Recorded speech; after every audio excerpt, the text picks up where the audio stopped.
Hey everyone, so happy to have you here today. I have a special guest with me today, and she is like me. She is not originally from here, so it's going to be exciting as we kind of chat. This is Waleuska Lazo, and Yes. she is the founder of the Gratitude Experiment and the creator of the 28-day online FMTG process.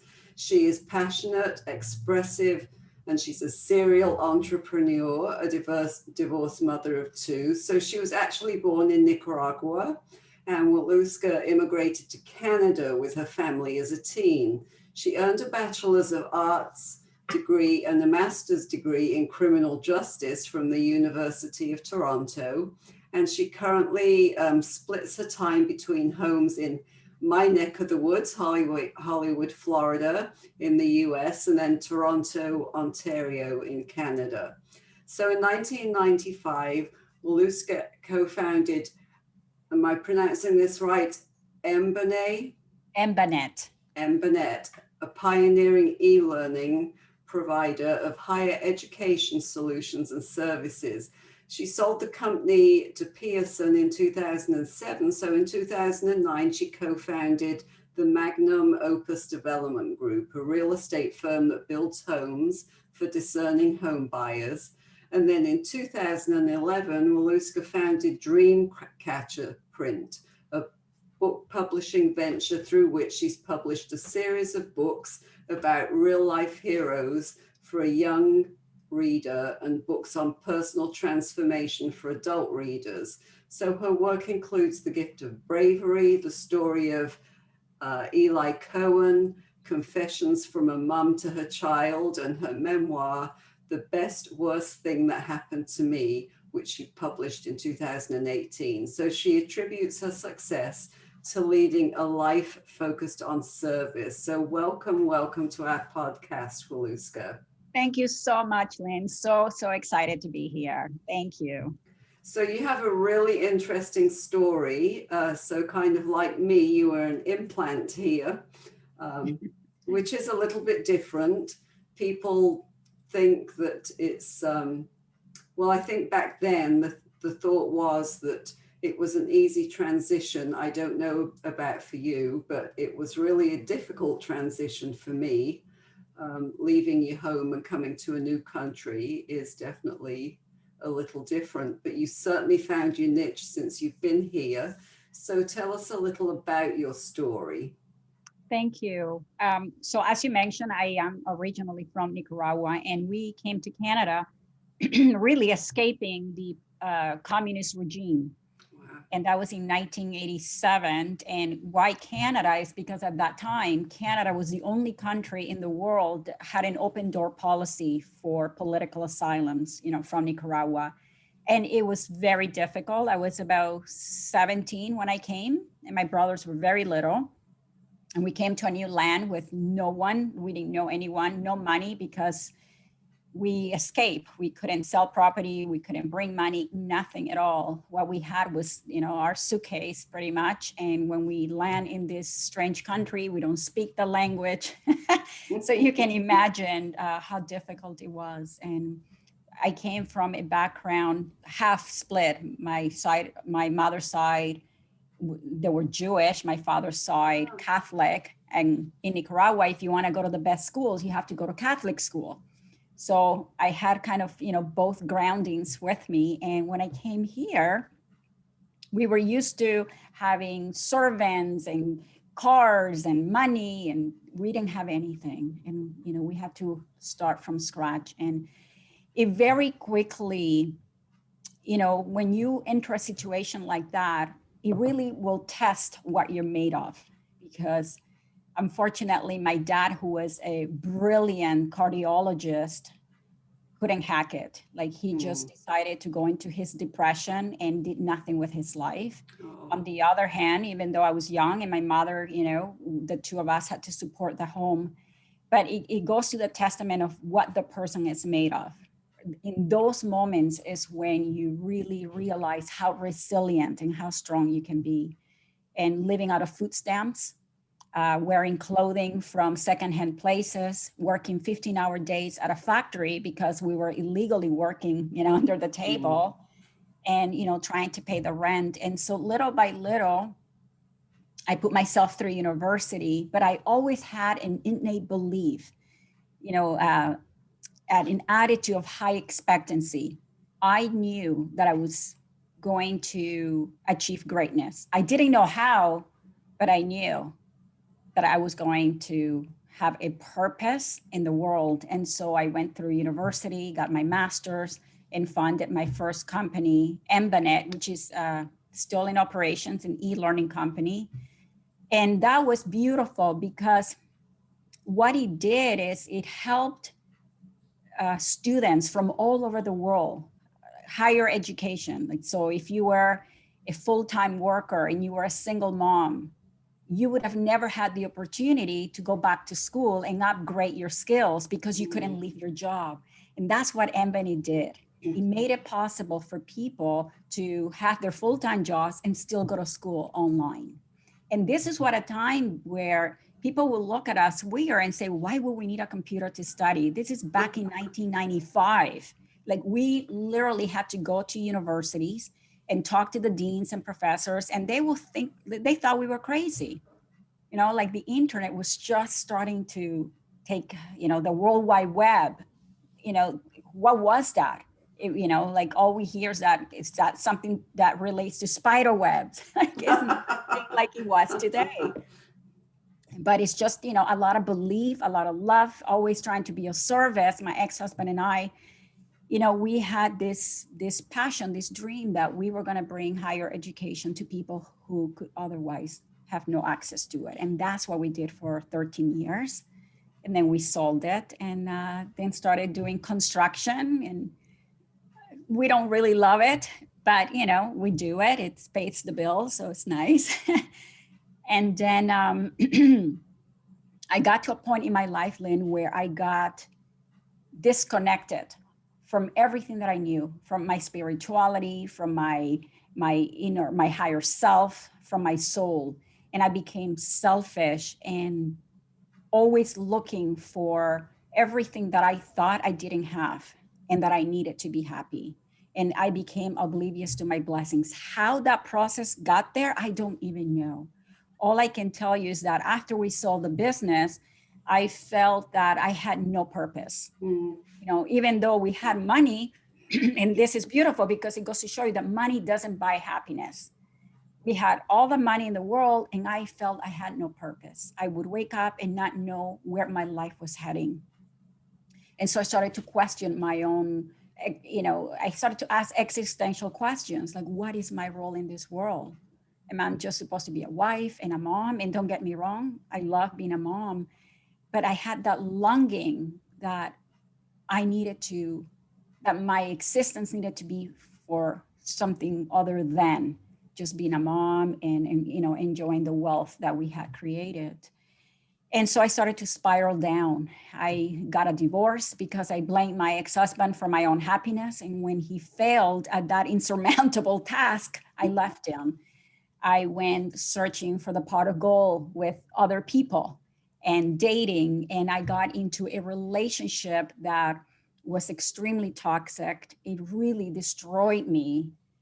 And all those years of living in dissatisfaction and unhappiness and stress manifested in my body in the form of a chronic illness, a very painful illness. And I went for a period of 3 years, to every conceivable specialist in Toronto, Florida, Nicaragua. And they didn't know what I had. They would put every conceivable test and everything would come back negative. So whatever I had didn't register in their conventional methods. And because they didn't know what I had, there was no prognosis. So they would just put any medication that they thought could work.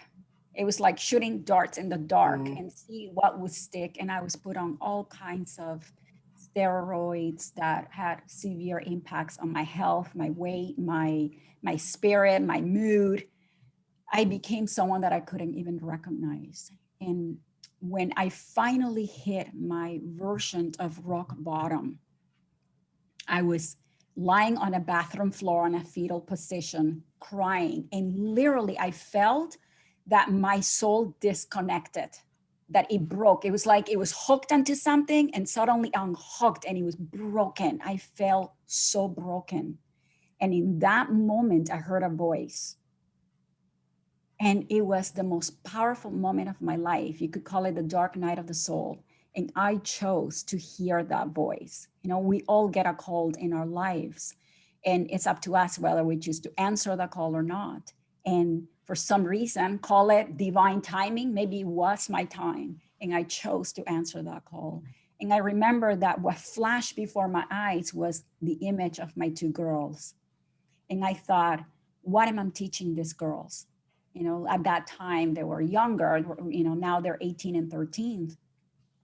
But I thought, these young girls are going to be women one day, and they are learning to judge their world, to create their habits and their belief systems through me, through what I am teaching them, what I am doing. And what I am teaching them is that it's okay to be mistreated as a woman, that it's okay to be cheated on, stolen from, you know, that it's okay to not strive to become better. And I thought, I can't do that, right? Because I realized in that moment that I did have a why to live for. I had a why that was bigger than myself, and that was my girls. And so that day I decided to rebirth myself, and I let the old me die. And that's really what we women, or any human who wants to transform, need to do. You need to be willing to die. You need to be willing to let all the parts of you that don't serve your highest and greatest good die, so that you can rebirth a person that is grateful for their life in their entirety. And this is what I've learned. I learned that it's not enough to learn to be grateful for what is good in your life. You have to be grateful for the so-called not good things as good as the bad, for the bad as good as well as the good. And so I began a process to heal my life from the inside out. I figure that if doctors are not going to heal me, then I have the responsibility to do that. And it, you know, when you get to a point where you align yourself with the guidance of the universe, everything starts to happen for you in a synchronicity. Events that start to come across, and every step that I was taking almost was preordained. It was divine. And I was at the gym. I was still very, very ill. And I heard a talk from a chiropractor, Joe Dispenza. I don't know if you've heard the name. He's huge in the scientific, spiritual community. And what he said was one sentence that changed my life. So here I am working out, you know, still suffering and still on my ego and feeling that the world is against me and I'm a victim of this illness that I have. And he said, if you think logically about a disease is something that starts in the body. So why would you think to go outside the body to heal it? And that sentence changed my life. And so I began to research everything that I could on self-healing, the placebo effect. I started attending his courses, his workshops. I studied things under neuroplasticity, epigenetics, meditation, and I began to apply everything that I was learning.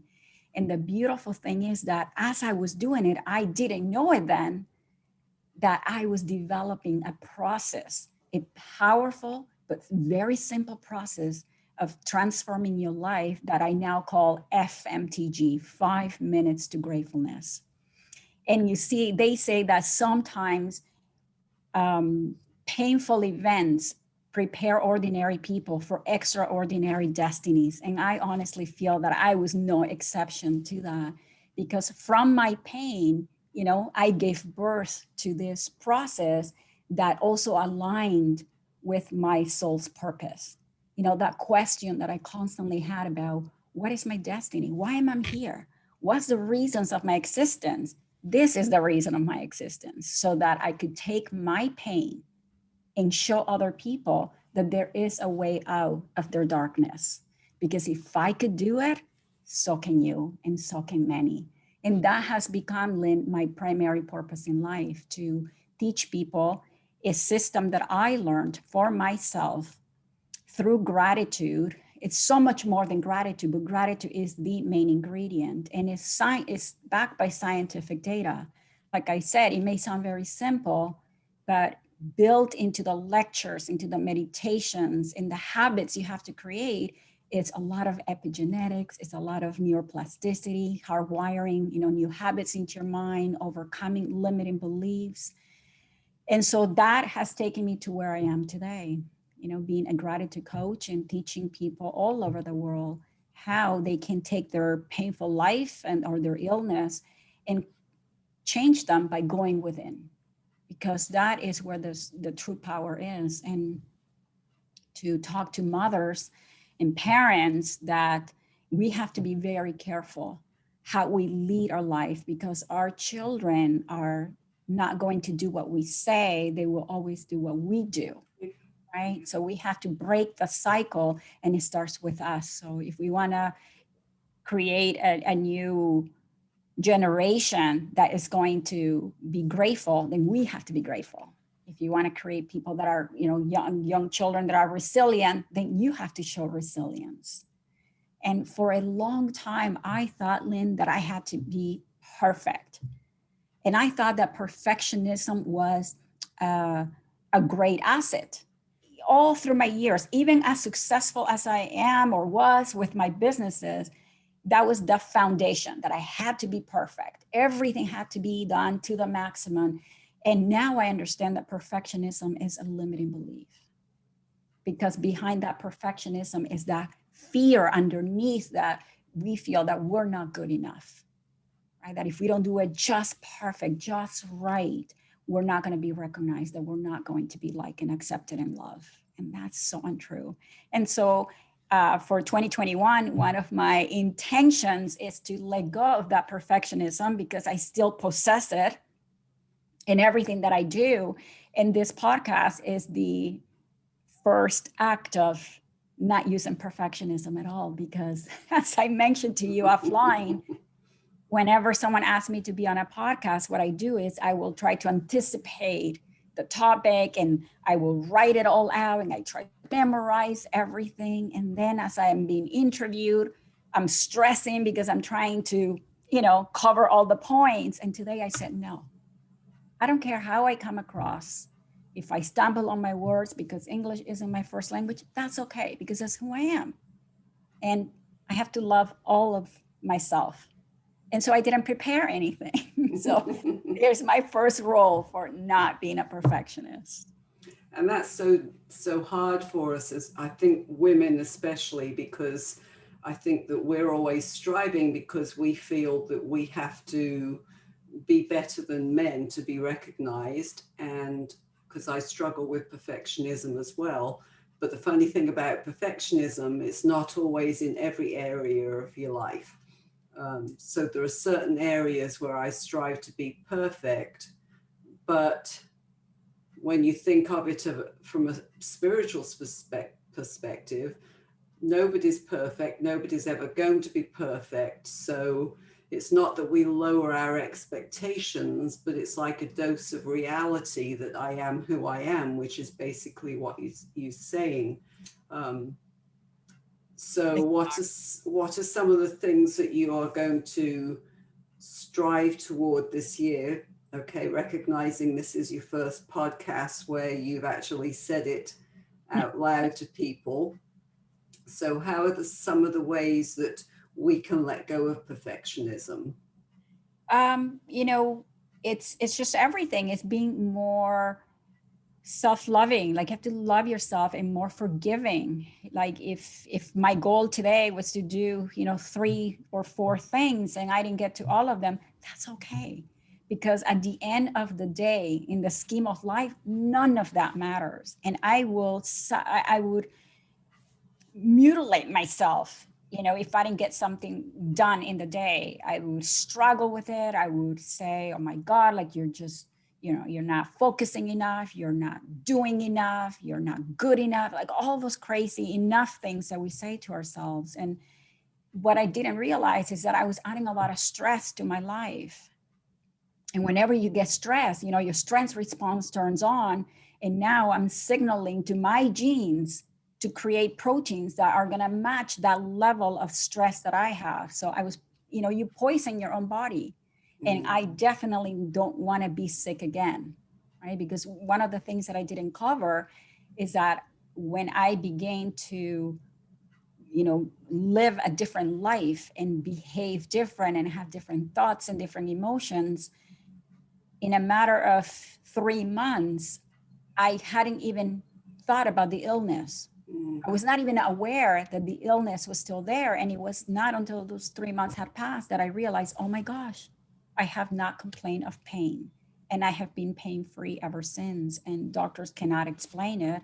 And so they said, go do more of what you're doing, which is living in the moment, to meditate, go within. And perfectionism is not one of the ingredients to heal your life. So another way of, a goal for me is to take time just for being, not doing. I'm constantly doing, I'm constantly thinking, I'm constantly creating, I'm a writer, and that's what fuels me. But I will put my body through a lot of stress and then I will crash, right? And whenever you go through an illness, that's your body talking to you. So right now my spine, we talked offline, that is hurting and I can't really sit. Well, that's my beautiful body warning me that, hey, there's something out of alignment here that needs your attention. And so that's another way in which you can, promote self-care, listening to your own body and what it's trying to tell you, right? So I sit at my computer 9-10 hours a day. My body's saying that's not going to work. So taking time off in the week, whether it's half a day or a full day, and just, go do something completely unrelated to my work so you can recharge. Because often we feel that if we retrieve, we're not going to accomplish our goals. And that's not really true, right? Because they say that an arrow to fly to the destination has to be pulled back. And that's what we need to do. We need to take a step back and really just enjoy being with family, with friends, lighting a candle, like whatever it is that happens to speak to your soul, watching a nice show.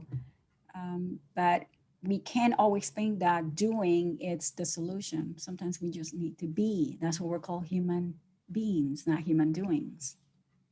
And I think our society is such a busy society that we just go on and on and on like the energy bunny, and we don't even give it a second thought, because that's really what society tells us to do. But everybody needs so much that self-care themselves.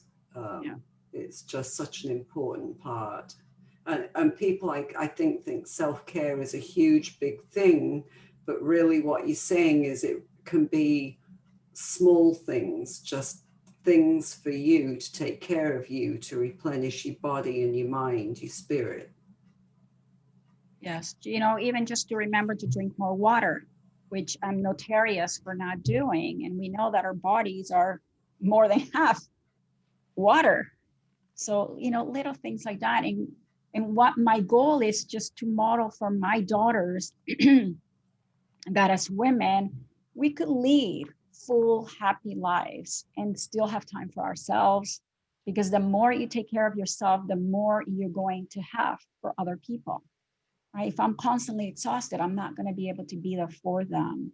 The other day, my daughter, she's an equestrian rider, and she asked me, Mommy, do you want to come to the barn and watch me jump? Well, that's a 3-hour chunk of time that I lose from my work.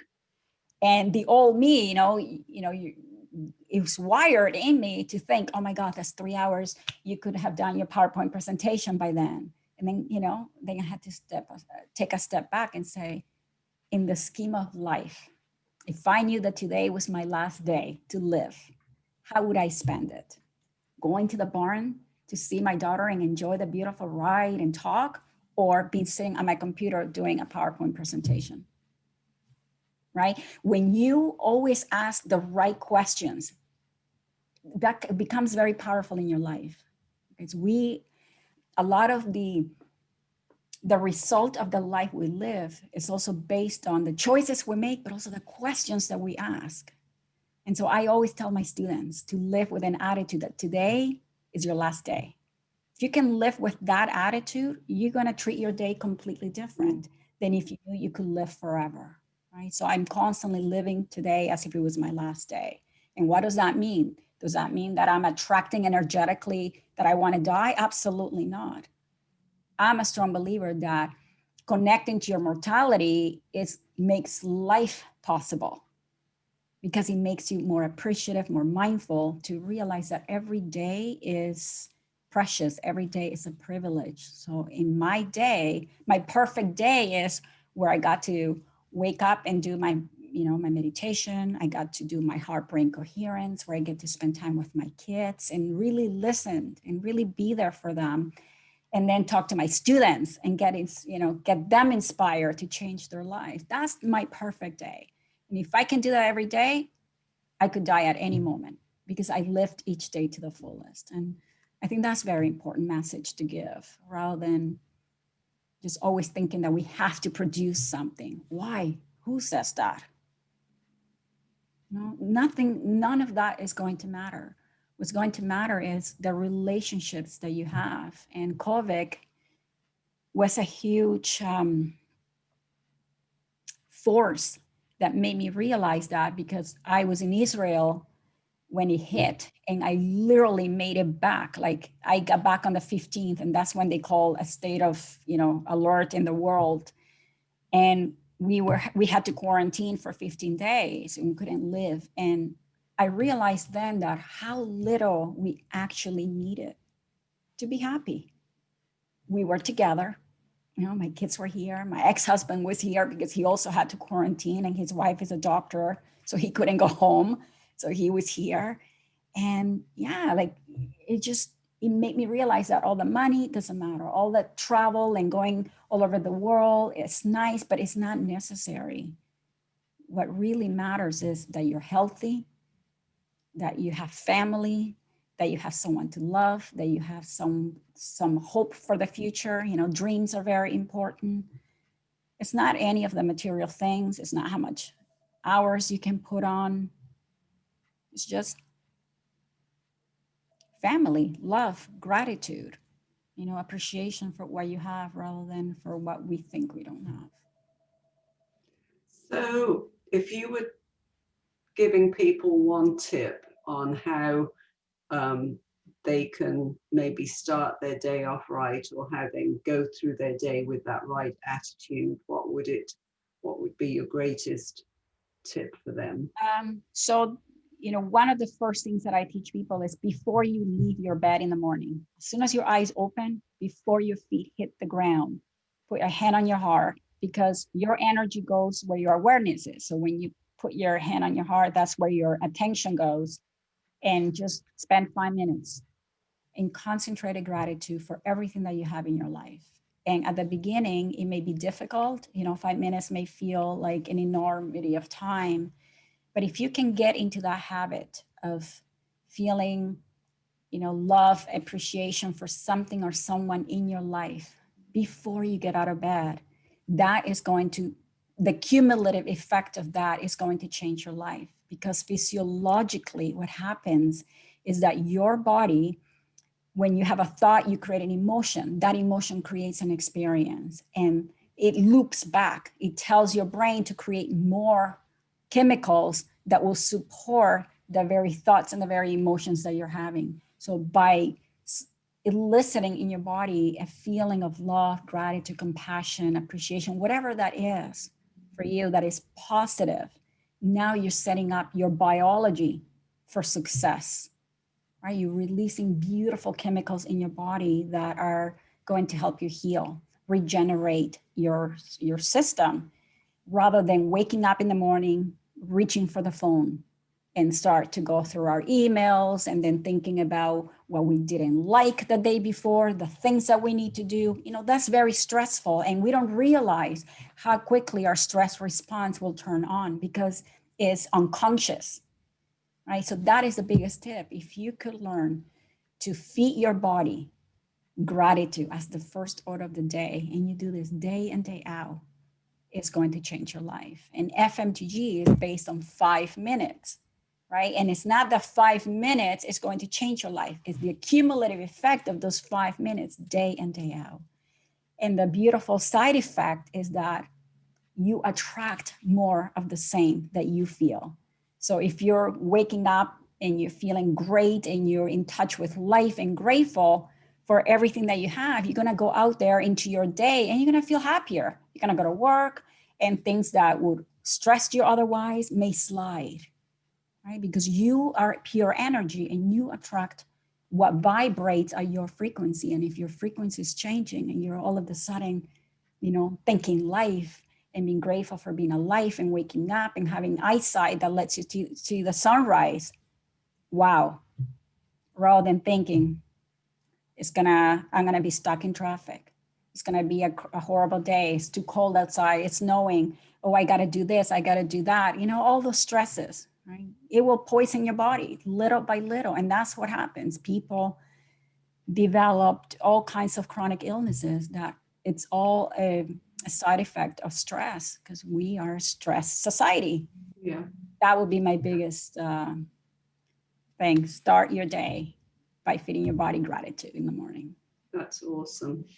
I really appreciate that. It's something that probably the majority of us forget to do because we are so busy jumping out of bed and getting on with our day. And just to stop and do that can be a game changer. So I really appreciate that. So I'm going to put all of your links in the show notes. I know you've got some awesome books out there, and I will put everything in there for people to check you out. Thank you. And I do so appreciate you sharing your story with us. The thing I found when people share their story is it really touches somebody at the very heart of their lives and can be life-changing for them. So I appreciate you being vulnerable to do that. Thank you. Thank you so much for giving me the opportunity to hopefully reach more people. Thank you. Yeah. Thanks, Waleuska. You have an awesome day, and I'm sure you will. And we will chat later. Sounds great. Thank you, Lynn. Bye. Bye.